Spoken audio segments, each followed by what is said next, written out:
There we go. Hey guys, welcome back to another video, and today we're going to discuss how to make friends in Norway, both international as well as Norwegian friends. Now, there's a common notion out there that Norwegians are very reserved and it's very hard to make friends here in Norway. And although it is true, I have a few tips and I'll share why I think that the notion that Norwegians are tough to befriend, it holds true here. Let's see. The first suggestion that I have is, if you're studying here in Norway, be a part of any student organization or a club or any academic association, or look for what hobbies you have and then join a club accordingly. Now what it does is it helps you connect with like-minded individuals, and then if you're passionate about something and if you meet others who are passionate about the same thing, you tend to get along really well. Okay, secondly, Norwegians love outdoors, so I would really recommend that you enjoy whenever you are here in Norway, go out skiing or trekking or just enjoy the outdoors. If it's a sunny day, just enjoy it to the fullest. I'll give you an example. I was hiking to Wetterkollen a few days back, and I was at the summit, at the peak, and then an elderly couple, they came up to us. Me, Aditya and LK were sitting there. So a couple from northern parts of Norway, they come up to us, strike a conversation, and then they even showed us pictures of what northern Norway and their village looks like, all of those things, and it was really nice. So yeah, try to involve yourself in these activities.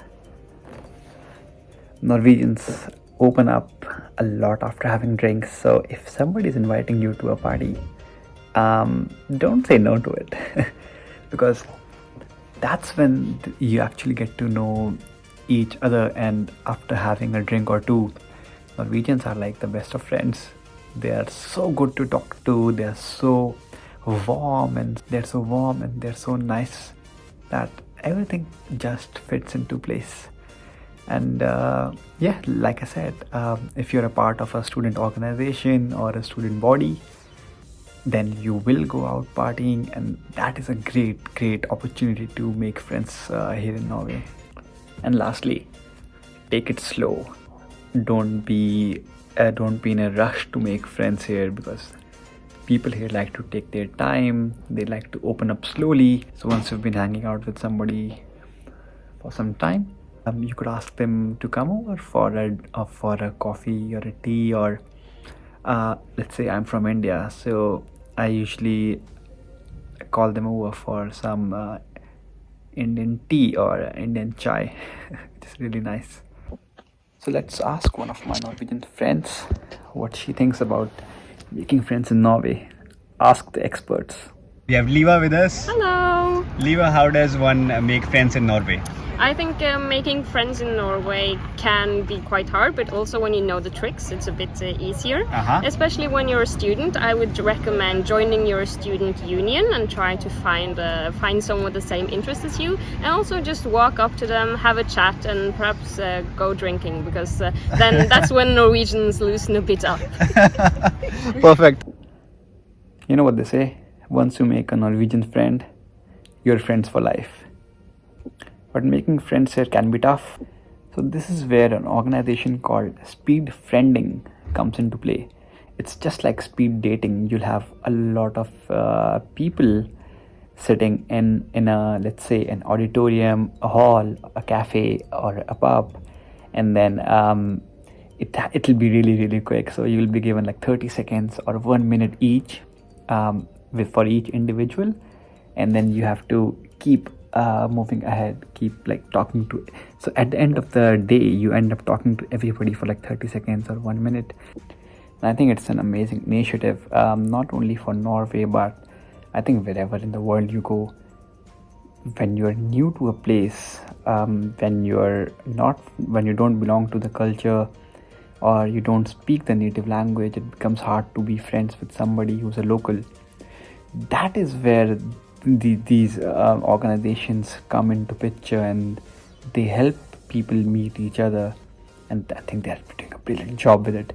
This organization, SpeedFriending in particular, they're hosting events with CO, which is like the topmost of the, I think it's the best student organization out there. They help with housing, and they have gyms, they have and everything that a student might need here in Oslo.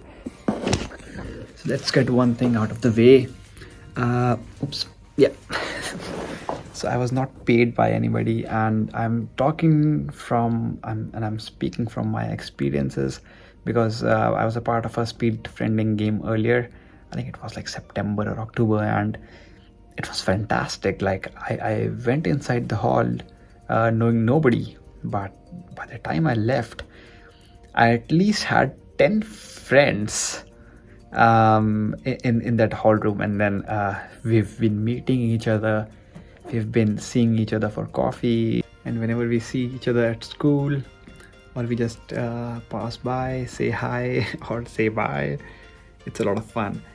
You know, being in a foreign country and not knowing anybody, and suddenly you see a familiar face, that's a very good feeling to have.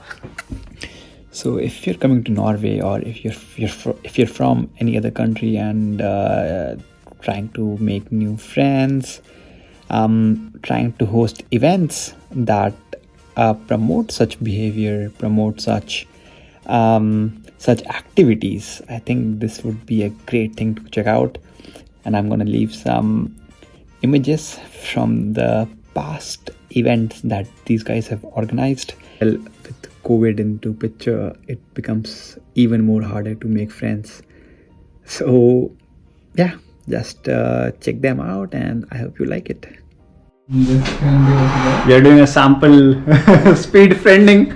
We have Victor here, Elka, Deborah, and Aditya. Yep. And some cake which we made for Elka. Carrot cake. It was her birthday 2 days back. It's really good. Alright. Ask the question. Deborah, pick a question. Okay.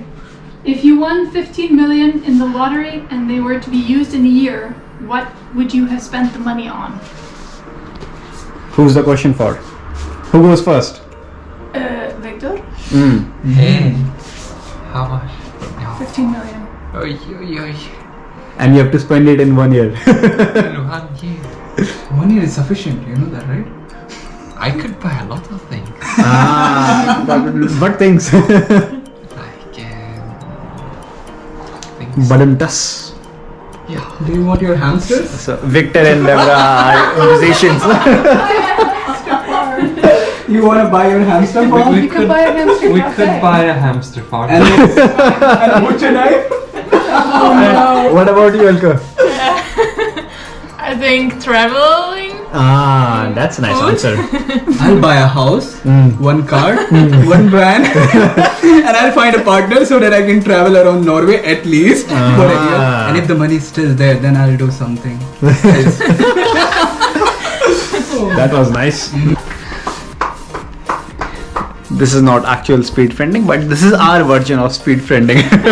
We are already very good friends. Now let's see, which one of those do I don't want for myself? That's smart. Oh no. Deborah, did you think it that way? No. You just pick The the one that I like. yeah. Good job. Are you ready? Okay. If you were to write a book, what would it be about and what would the title be? Who goes first? You're making me do a title. Seriously?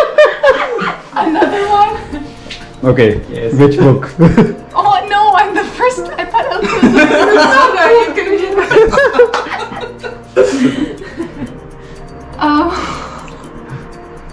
Okay, we can go around the table first. Yes, thank you. yeah. Got me. What kind of book? I think it would be a fantasy science fiction book, but I have no clue about what. She likes Harry Potter a lot. Yeah. How about you? We have a lot of myths, So I want to explore them and find the logic behind it, and like write a fiction kind of novel with that. Or maybe he could write a book on if you get $10 million and you have to spend it in 1 year. Oh, I didn't think about it. That would be more nice. What should your strategy be? Do you have something? Yes, I would write a book of poetry. How nice. That was nice. That's nice. Okay. Okay, if you were prime minister for a day and could do and decide what you wanted, what would you have spent the day on? Let's go. Prime Minister. Which country? That is important. Okay. Prime Minister of which country? That is more important now. Okay, Norway. Okay. Then I don't have to do much. I have to enjoy, like, move around, travel. And I like the money which I won in the last question. I'll spend that more evenly. Yeah, that's it. Deborah. I would just learn as many things as possible about the things that the Prime Minister would know, and then I would know a lot. Wow. The first thing that popped in my mind was, for some reason, a jacuzzi, but I'm not sure how that relates. A what? A jacuzzi. So, what is the most weirdest thing you have done in someone else's house? Nice question. No. I have no idea. I haven't done any real thing. It wasn't very weird, but I took a huge poop. Let's ask the person who asked the question. No, that's not fair. No, but You yeah. have a thing in mind. I know it. No, like someone cooked. What is it? Tell us the story. Okay, so someone cooked really nice food, okay, and it was not for me. So what? And they were not giving it to me on time, so I just went there, took one spoon. It was nice. I came back, I went back, I ate one more, and like that I finished like half of it, and then I spread it evenly so that they will never know. Nice. I think I do that a lot here as well.